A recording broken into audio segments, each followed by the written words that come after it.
Hello, everyone. Welcome to the Horror Room. I'm Travis Bruce, and today I have with us Tim Radecki. He has a new comic book out, horror comic that's for all ages, and he has a Kickstarter out right now, trying to get some funds to get this bad boy out there. And it's called The Last House on Gallows Hill. Tim, welcome to the Horror Room, my friend. Hey, Travis, thanks for having me on. Appreciate It's, it. it's a pleasure, brother. So tell us a little bit about The Last House on Gallows Hill. Yeah, sure. Well, like you mentioned, it's a all ages horror comic. The whole thing is a one shot. So in comic terms, we use the term one shot to mean that the entire story is in that one issue. So typically with a horror comic or a comic in general, you're reading a little piece of a story. There's always that cliffhanger ending. It's like tune in for the next issue, and the next month you have to go back in. But doing something for an all ages audience, we wanted to have something that could tell that complete story in one issue for that customer, that potential reader, so that way they don't have to look around to get that other issue. Who knows where they're going to find that, whether it's in their library or at a comic book store, or on Kickstarter. So that way they get the whole story in one place. So that's kind of the idea for it. And the last house is all about a spooky house that appears in this neighborhood. The kids in the neighborhood start to notice this house, but the adults can't see it. So they're investigating, and one of the youngest of their group goes missing. So it's all about the other kids trying to rescue Brett, who's the youngest, who's gone missing inside the house. And it's just like your classic haunted house story from there. Awesome. Now, what made you decide to go with making horror comics? Oh yeah. Well, you know what? I've always had an appreciation for horror. I as a younger kid, I was always the one that was like a little timid. So my friends, hanging out or at sleepovers and things would always want to watch those horror movies, and I was like, I don't know, is there anything else? So I've kind of eased into it. And then as a kid, I started reading the Goosebumps books, so that was a big thing Love for those. me. Yeah, me too. So that was a big part of it. And then as I got older, more reading. So I read a lot of Stephen King, and then the last 10 years or so, reading a lot of Joe Hill. Mhm. And then, recently there's been a really big rebirth of horror comics. So I'm not sure if you're familiar with those, but Mhm. James Tynion has a lot of really great horror books out there. So reading some of his stuff. Scott Snyder's been writing horror for years. Jeff Lemire has a really great series called Gideon Falls. So those have been big inspirations for me. And then trying to combine that with the all ages thing. My writing partner Mike and I were selling comics. We have a couple other series out, so selling them at conventions, and we realized that so many of the independent comics that are being made, so comics that are not being made by Marvel or DC, but made independently by the writers and artists themselves, they focus on an adult audience. So there really is this gap for product for a younger audience. At those conventions, I could see the kids walking around, and there really weren't that many individual artists or writers selling books for them. So I could see there was an opportunity there. And we're always analyzing the business and saying, where is there an opportunity? And right now, the opportunity for growth would be bringing in new customers to get them interested in comics, so that way when they are adults they are interested in comics. But the business could die, the industry could die if we're not bringing in new people. And a lot of those kids are reading manga or they're reading web comics, so they just aren't reading like a traditional American comics. They're just trying to have something that's there for them as well. And I grew up in the '80s, so I was a huge R.L. Stein fan. I love the Goosebumps series as well. I mean, there was a lot of the scary stories were out at Yeah, that time. And comic books, listen, I collect comic books all my life. I still got them in plastic. And that's awesome. something that kids nowadays don't do. They don't, there's no comic books. I think I've seen that R.L. Stein just put a new book out. But like the Yeah, it's Goosebumps good series, too. is it? Yeah, it's an adult one, but yeah, really good. Yeah. But there's nothing out there for kids when it comes to that light, fun horror. So I mean, it's definitely something amazing what you're doing. And I go to a lot of conventions, and there are kids there, but there's nothing vendor wise, author wise, that's for kids. Yeah, that's what we saw as was an opportunity, and not just from a business perspective, but just we want to have something for them. We want them to enjoy the con as much as we enjoy the con, and it's got to be something there for them. So that was kind of the idea for us, was let's make a comic that is for them, but is also for us in a way. It's still something that an adult can read and an adult could enjoy, but just without the gratuitous violence or language things. And then also to try to make it like something that is genuinely scary and does have those elements to it, because I think a lot of times people sugarcoat things too much when they're making something for an audience. So we never wanted to speak down to the kids that were our potential readers. We wanted to make something that met them at the level that they were at. So like you mentioned, growing up in the 80s, so many of the things we watched, like the Goonies or Gremlins and things like that, they had those scary elements to them, but we're still genuinely accepted to be for an all ages audience. Exactly. And I remember even like Nickelodeon had Snicks. I think it was called Snicks or Sneaks or something like that. And they had Are You Afraid of the Dark? Yeah. Was a horror series that was for kids. It was scary, but it wasn't violence and titties and stuff like that. Exactly. So this would be in line with that. Definitely that kind of like that sort of storytelling, but in a comic and for a new audience now. Most definitely. Now, is it hard as a horror comic creator to get your name out there, marketing wise? Well, I would say that the hardest part right now that I'm experiencing is the all ages aspect of it. The horror part, horror comics are one of the top selling things on Kickstarter. There's a few things that you can do on Kickstarter that naturally play to the audience that is already there. They talk about all the existing members on Kickstarter. So if you're trying to make a successful Kickstarter, you kind of play to the people that are already on the platform instead of trying to bring your individual audience to the platform, or a combination of both those things. So on the indie market, one of the top selling comics right now are horror comics. And if you watch Kickstarter, you can see there's plenty of them. And there's some really great stuff coming out of that as well too. So we've got good company there. But what's unique about this is to try to marry that with something for a younger audience. That's awesome.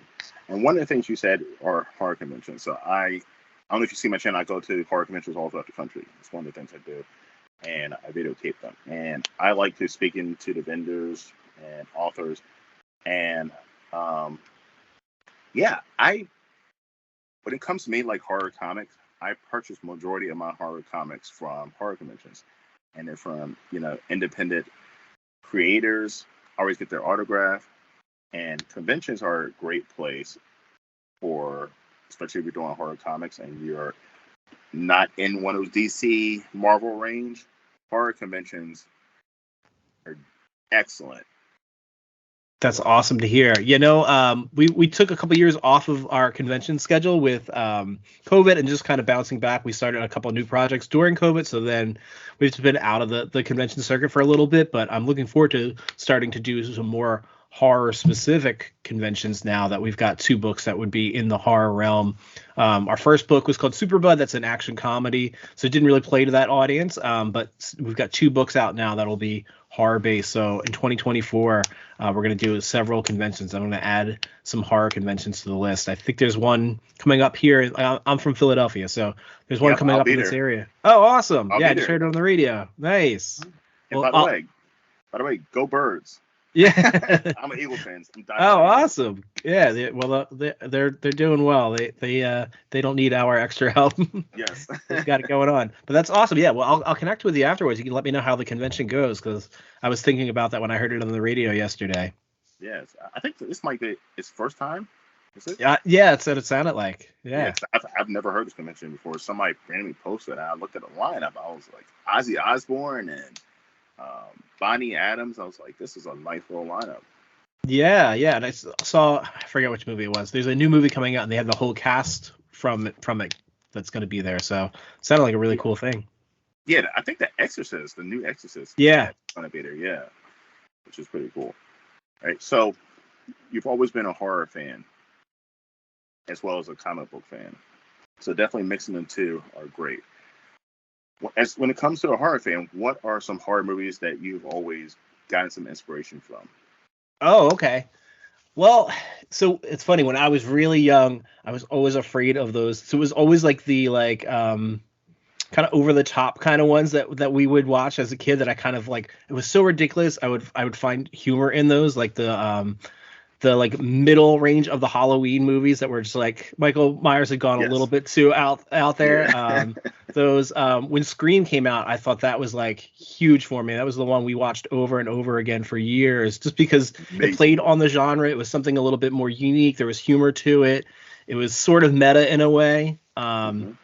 And then I was probably a senior in high school by the time I saw Nightmare on Elm Street for the first time, and that blew Wow. me away for the special effects and just the idea of that. And, I feel like there's a lot of that kind of the mental part of that where Freddy's really psychological in a way. That you see that a little bit in Last House and the magical surrealism of it all. That's been a big influence on that. And then what else? Yeah. Those kind of things, anything that's got something that's a little bit psychological, but then also anything that could be supernatural. That's what I've been really into recently. Sweet.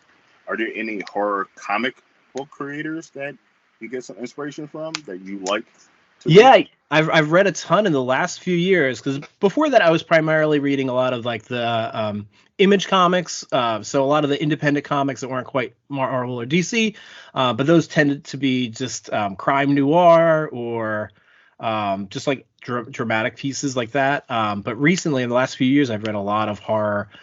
So James Tynion's stuff is really great. I would recommend that. Good He stuff. did something called "Something Is Killing the Children." That is Yes. an unbelievable series. Jeff Lemire did a series called Gideon Falls that blew me away. So like those two series were like the biggest influences for me writing more horror. Awesome. And then Scott Snyder's always written really great horror. He just did a book. I think I've got it over here.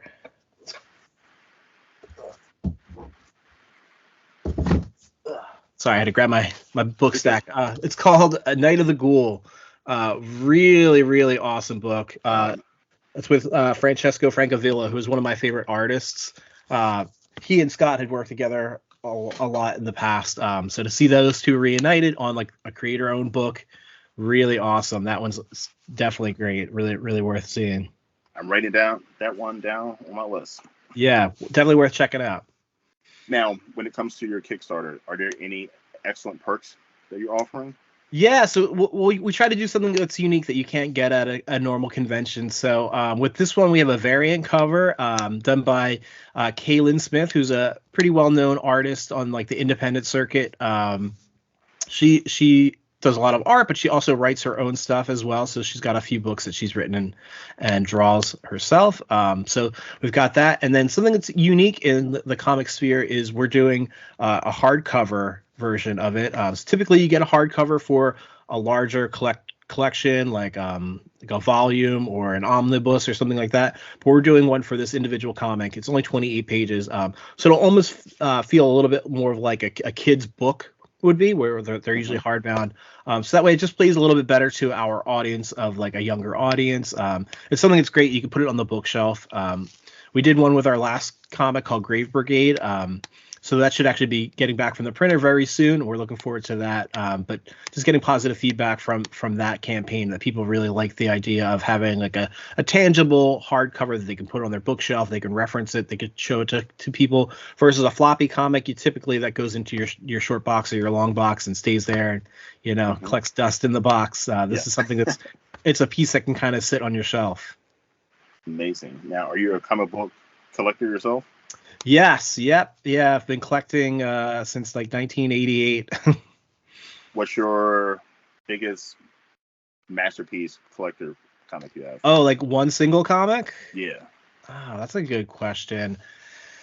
I've got a few from like the 1960s and like the early Spider-Man run. Those would probably be up there. I'm such a huge Spider-Man fan. That's a good question. Man, I don't know. I've got a lot of like the early Scott Snyder Batman run. He did Nice. when he started a New 52, so like the Court of Owls. I've got a decent amount of those. So that's pretty big. I'm trying to think if there's anything like really special. Just like the books that I got when I was really young that aren't really worth anything. I've read a million times that are all beat up, but they've got sentimental value. You know, those are the ones that I flipped through over and over again as a kid. So those are pretty cool to have in the collection. I have a, I have the when the What If series was out with Marvel. It was What if the Hulk killed Wolverine? And Oh, it had wow. that amazing. It had Wolverine's skull with his claws, and had that beautiful silver shiny cover. It was amazing. I actually got that autographed by Stan Lee, and Good for you. that's my like baby of all. Like Yeah, I have wow. tons of collector comic books. Nice. That's Yeah. great. So you got that. Were you present when Stan signed it? Did you get to see him? No, so actually he was doing a comic book signing in California or something. So I got that comic book like back when I was a kid, and I've always my dad at the time always told me to put my comic books in the protective sleeves. So Mm-hmm. I would read them and I put them in the sleeve and keep them in there. And then like it's like 10 or 15 years ago, I saw that Stan Lee was doing a autograph signing in California, and I used this third party company, and I sent it to them, and they got it autographed for me. So Wow. yeah, That's awesome. And good timing too, because I mean he passed a few years ago now. So, you I know, was supposed to meet him. He was supposed to be at Awesome Con, which was in DC a couple years ago, and and then his wife passed away. I First, his wife remember. passed away, and he canceled, and then he was supposed to be back again, and then he passed away, and I was like, Yeah. missed But hey, out. at least you got that signature. That's Exactly. At least I awesome. got that one signature. Yeah, that's huge. So, Tim, where can everyone find you, my friend? Well, I primarily use Instagram as my social media of choice. I've moved away from all the other ones. So I am at Tim Rad Writes there. TimRadWrites, and that's where I will promote Superbud, Grave Brigade, and now Last House on Gallows Hill. I also have a website that's timradecki.com. Awesome. And everybody, look in the description box. I have the link for the Kickstarter. It's running till November 1st. So please hop on it and support this amazing indie work. Tim, it's been an absolute pleasure having you on, my friend. Travis, thanks so much. I really appreciate it. It was a fun Uh, conversation. you too, man. I look forward to seeing you at a horror convention in Philadelphia or Yeah. Baltimore or somewhere. I'm in Baltimore, so we're not that far away. Okay, awesome. Yeah, hit me up when you're doing them. I would love to meet up with you. And yeah, we love Baltimore's Comic Con too, so it might be down there. Or if you come up to Philly, let me know. I sure will. I'm up there. I think there's another one coming, Monster Mania, in November. So there's tons of horror conventions in that Philly, Baltimore. Yeah, I'm writing that one down Yeah. too. Awesome. Yep. All right. Well, everyone, thank you for coming to the Horror Room. I'm Travis Bruce. I'll see you guys next time. Take care.